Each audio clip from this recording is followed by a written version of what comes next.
Bom dia, primeiro ano. Hoje nós vamos então prosseguir aqui, né, nossa matéria sobre movimento circular e hoje nós vamos ver o movimento circular uniforme, tá ok? E o que é o movimento circular uniforme? Bem, movimento circular você sabe o que é, né? Movimento em que o corpo descreve a trajetória de um círculo ou pelo menos uma parte de um círculo que a gente chama de arco, né? Legal.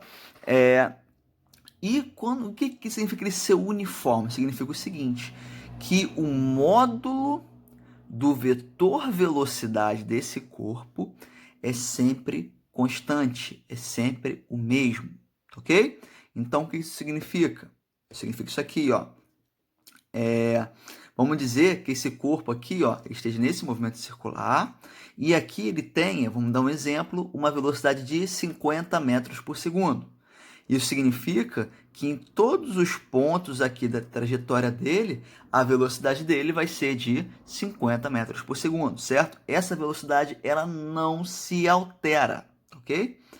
Mas apesar disso, tem esse corpo, ele sofre a ação, ó, de uma aceleração. Essa aceleração aqui, ela tem um nome especial de aceleração centrípeta, ok? Por isso esse ACP. E essa aceleração centrípeta, ela aponta sempre para o centro da trajetória que aqui está. Então imagine o seguinte, quando esse corpo ele passar um certo tempo e ele estiver neste ponto aqui, a velocidade dele vai continuar sendo assim, né, tangencial à trajetória, essa aqui é a velocidade, e a aceleração dele vai continuar apontando para onde? Para o centro, a aceleração centrípeta, ok? Então, essa aqui é uma aceleração especial, né? É a aceleração centrípeta, que aponta sempre para o centro. E apesar dessa aceleração ela está agindo sobre esse corpo não altera o módulo, né? O valor de sua velocidade. Essa aceleração que ela está alterando é a direção da velocidade, né? A velocidade é uma grandeza vetorial e como uma boa grandeza vetorial, ela possui módulo, direção e sentido. Então, ó, o módulo dessa velocidade não está se alterando, né? A velocidade ela é sempre a mesma em todos os pontos, né? O valor da velocidade é sempre o mesmo em todos os pontos. Mas essa aceleração que ela está mudando é a direção da velocidade. Então, ó, aqui a direção da velocidade, do vetor velocidade, está para cá, para essa direção. E nesse ponto aqui, a direção do vetor velocidade já está para cá, certo? Então já está numa direção diferente do primeiro ponto, tá ok? E se você for desenhar, fizer esse desenho aqui, né, colocar esse corpo em qualquer um desses pontos, você vai perceber que em cada ponto, ó, o vetor velocidade ele tem uma direção diferente, certo? Beleza. E aqui no caso, né, a aceleração ela continua sendo centrípeta, né? Fazendo sempre, ó, um ângulo de 90 graus a velocidade e a aceleração centrípeta, ok? Beleza.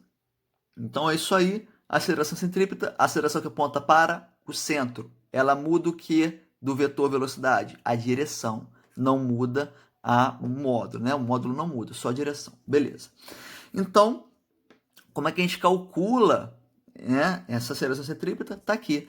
A aceleração centrípeta é igual à velocidade linear do corpo ao quadrado dividido pelo raio da trajetória. Raio, para quem não lembra, é a distância do centro da trajetória até a trajetória em si, né? Até o ponto da trajetória em si, ok? Então, essa distância aqui, ok?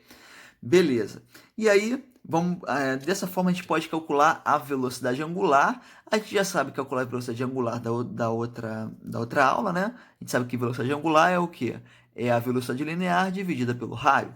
Mas a gente pode calcular a velocidade angular de uma outra forma. E que fórmula é essa? É uma fórmula até muito importante também, que, vamos ver aqui, é a seguinte. Lembra o que era a velocidade? Velocidade é o quê? É a distância percorrida dividida pelo quê? Dividida pelo tempo. Então, o que isso significa? O que isso se traduz na velocidade angular? Bem, qual que é a distância percorrida, aqui a distância total de uma circunferência? Concorda comigo? É 2π, certo? Uma volta completa é uma volta de 2π. Em quanto tempo esse corpo demora para dar uma volta de 2π? Ele demora um período, né? Demora o tempo de uma volta completa, ou seja, um período, ok? Então, essa daqui é uma outra forma, além dessa, que a gente pode calcular a velocidade angular. E daqui também dá para a gente tirar uma outra forma, né? A gente sabe que a frequência ela é o inverso do período, certo? Então, se a frequência é inversa do período, a gente pode reescrever essa fórmula aqui, tirando esse t daqui de baixo e colocando a frequência aqui em cima. Então, ômega é igual a 2π multiplicado pela frequência. Está aqui outra forma de se calcular isso, né? Só trocar aqui o 1 sobre t pelo f, ok? Beleza. Então, tá aí as três formas de se calcular a velocidade angular. E, sabendo disso, vamos então agora ver a função horária. A gente viu, né, lá na nossa primeira aula online, a função horária de um corpo que, no caso, ele não estava rotacionando, né? Ele se movia em linha reta, por exemplo, né? Então, ele tinha essa função horária aqui que a gente chamou de sorvete. Lembra disso? Sorvete? Legal. Então, vamos modificar um pouquinho essa fórmula aqui, essa função horária, para a gente transformar na função horária do movimento circular uniforme. E para poder fazer isso é muito simples. É só a gente fazer o seguinte, é só a gente dividir todos os fatores aqui pelo raio, certo? Se eu estou dividindo todos os fatores pelo mesmo raio, não estou alterando essa equação, ok? E a gente viu na outra aula que se eu pegar um arco, né, e dividir pelo raio, o que eu acho aqui é o ângulo, ok? Igual a mesma coisa aqui, só que aqui é o ângulo inicial, né? Porque se trata aqui da posição inicial. Mais velocidade dividido pelo raio, a gente sabe o que é. Está aqui, ó, velocidade dividido pelo raio é a velocidade angular. Então, vamos trocar isso aqui pela velocidade angular. E o tempo, né? Já que eu dividi o raio pela velocidade, o tempo ele ficou aí sem fazer nada, ok? Então, essa daqui é a função horária, né, do movimento circular uniforme. Beleza? Beleza.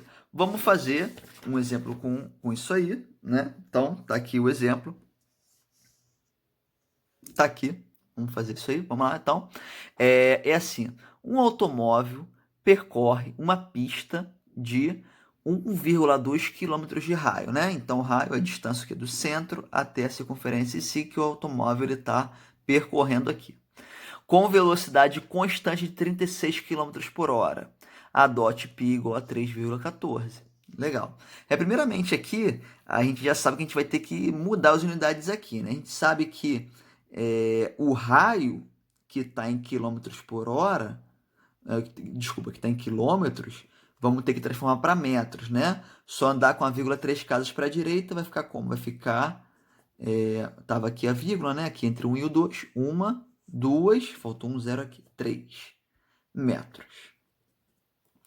Beleza. E agora a velocidade. Bem, a velocidade é de quanto? 36 km por hora.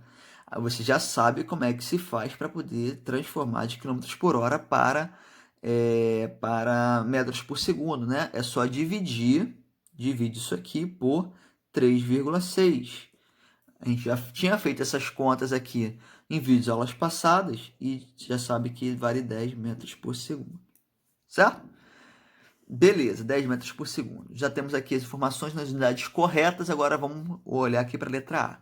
Em quanto tempo um automóvel percorre um arco de circunferência 30 graus? Então, beleza. Como é que a gente pode calcular isso aí? A gente pode calcular daquela fórmula lá. Θ, né? Igual a θ0 mais velocidade angular multiplicado pelo tempo, né? É uma questão clássica aqui, que é inicial, né? Uma questão clássica aqui de função horária, né? E lembre-se, esse ângulo aqui está em graus, né? Então, é como se o móvel tivesse começado aqui, né? Vamos fazer que esse móvel começou aqui no 0 graus e ele agora está aqui nesse ponto que dista o quê? 30 graus do ponto inicial, certo? Então, para poder ele sair daqui e chegar aqui, né, percorrer esses 30 graus, quanto tempo decorreu já ele estando nessa velocidade e essa circunferência tendo esse valor aqui de raio, né? Beleza. Então, vamos ter que transformar esse ângulo que está em graus em radianos, né? Lembre-se que a gente tem que transformar em radianos. Como é que vai poder transformar graus em radianos? Vamos lá, vamos relembrar isso aí. Para quem não lembra, né?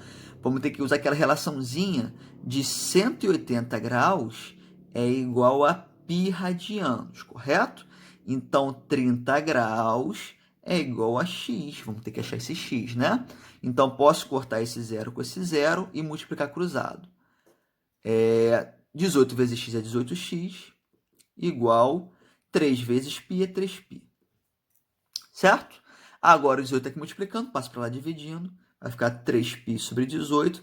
Dá para simplificar? Dá por 3, né? Então, vamos simplificar aqui. 3 dividido por 3 é 1, né? Então, vai ficar só o π aqui em cima. E 18 dividido por 3 é 6. Beleza. Achamos o valor agora em radianos. Agora podemos começar a nossa conta, né? Então, esse 30 graus aqui ele equivale a π sobre 6 radianos, né? Beleza, então vamos lá. Qual que é o ângulo final? É o ângulo de π sobre 6, né? Então, π sobre 6, 30 graus, que é π sobre 6. Igual, qual que é o ângulo inicial? Ele partiu daqui em 0, né? Então, 0. Mais, qual que é a velocidade angular dele? Ele deu aqui, né? Na verdade, ele deu foi a velocidade linear, né? A gente precisa calcular aqui primeiro a velocidade angular. Vamos calcular a velocidade angular? Bem, eu tenho a velocidade linear e eu tenho o raio. Eu posso calcular a velocidade angular através daquela formulinha que a gente viu na aula passada de velocidade linear dividida pelo raio, né? Então, velocidade angular é igual a velocidade linear é de 10 e o raio é de 1.200. Então, 1.200. Posso cortar esse zero com esse zero. Velocidade angular é de 1 sobre 120. Aqui eu posso fazer essa conta, radianos por segundo, né? Importante isso, radianos por segundo. Aqui eu posso fazer essa conta, mas eu não vou fazer ela não. Eu vou substituir ela a si mesmo. Vocês vão entender já o porquê.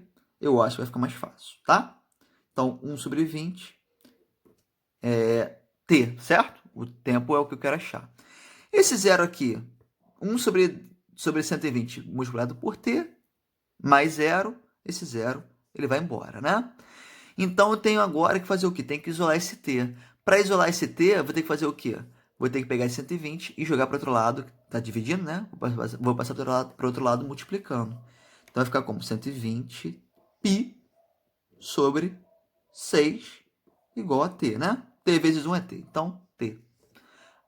Viu por que eu não dividi antes? Vai ficar muito mais fácil agora, né? 120 dividido por 6 vai dar quanto isso aí? Então, t igual 12 dividido por 6 é 2, né? Então, 120 dividido por 6 é 20. 20 π. Bem, ele disse para trocar o π por 3,14, né? Então, eu vou fazer isso aqui. Quando eu trocar o π por 3,14, eu vou ter que multiplicar por 20, né? Então, vamos lá. Vamos multiplicar 3,14 por 20, né? Então, 0 vezes 3,14 é 0. Mais 2 vezes 8. 2 vezes 4 é 8. 2 vezes 1 é 2. E 2 vezes 3 é 6. 0, 8, 6, 2 e 6, né? Aqui tem 1, 2 casas depois da vírgula, então 1, 2 casas. Essa aí é a resposta do nosso tempo. 62,8 segundos, né? Então, demorou 62,8 segundos para poder vir desse ponto até esse ponto aqui, ok? E na letra B ele pergunta qual é a aceleração centrípeta do automóvel. Bem, a gente viu lá na primeira folha que a aceleração centrípeta, a fórmula é qual? É a velocidade ao quadrado dividido pelo raio, né? Velocidade ao Bem, tive probleminha aqui porque acabei ficando sem memória no celular. Aí a gravação terminou e eu continuei só depois que percebi. Mas vamos lá, vamos fazer de novo então aqui. Eu estou perguntando agora a aceleração centrípeta do automóvel, né? Sendo que o valor, né, a fórmula da aceleração centrípeta é como é que é? A aceleração centrípeta é igual a velocidade linear dividido pelo raio, né? Então, a aceleração centrípeta é igual. Velocidade era de quanto? Se a gente olhar aqui, ó, era de 10. E o raio é de 1.200. Então, vamos trocar esses valores aqui. Então, vai ficar como? Velocidade de 10 ao quadrado dividido pelo raio, que é 1.200. Quanto é que é 10 ao quadrado? 10 ao quadrado é 100, né? Então, vai ficar 100 dividido por 1.200, certo? Agora, corta esse zero com esse zero e corta esse zero com esse zero. Sobrou o quê? 1 dividido por 12, né? Aí eu vou pegar aqui na resposta que eu tinha feito antes, né? Então, a aceleração centrípeta é igual a 0,083 metros por segundo ao quadrado. Essa daqui é a resposta, ok, pessoal? Então, é isso aí. Estudem, falou, valeu e até mais.